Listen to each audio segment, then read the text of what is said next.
اللهم عافني في بدني اللهم عافني في بدني اللهم عافني في سمعي اللهم عافني في سمعي اللهم عافني في بصري اللهم عافني في بصري لا إله إلا أنت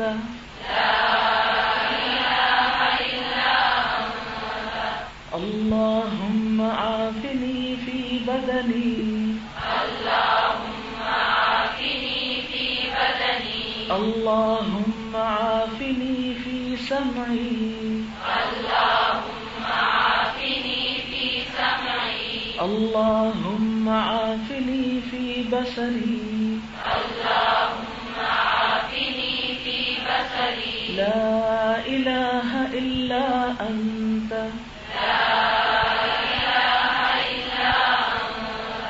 اللهم عافني في بدني اللهم عافني في بدني اللهم عافني في سمعي اللهم عافني في سمعي اللهم عافني في بصري اللهم عافني في بصري لا إله إلا أنت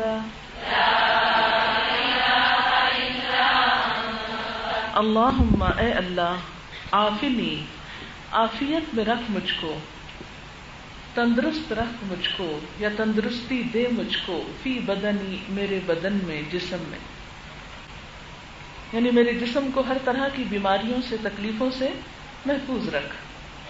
اللہم اے اللہ عافنی فی سمعی، مجھے عافیت میں رکھ میرے کانوں کے بارے میں، یعنی میرے کانوں کو ہر تکلیف سے محفوظ رکھ۔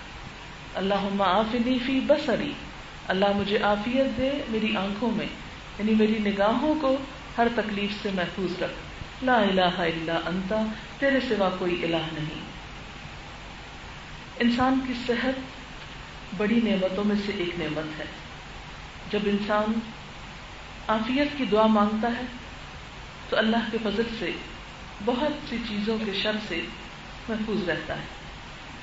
یہاں ساری جسمانی صحت کے بعد خاص طور پر دو آرگنز کا ذکر ہے، کان اور آنکھ۔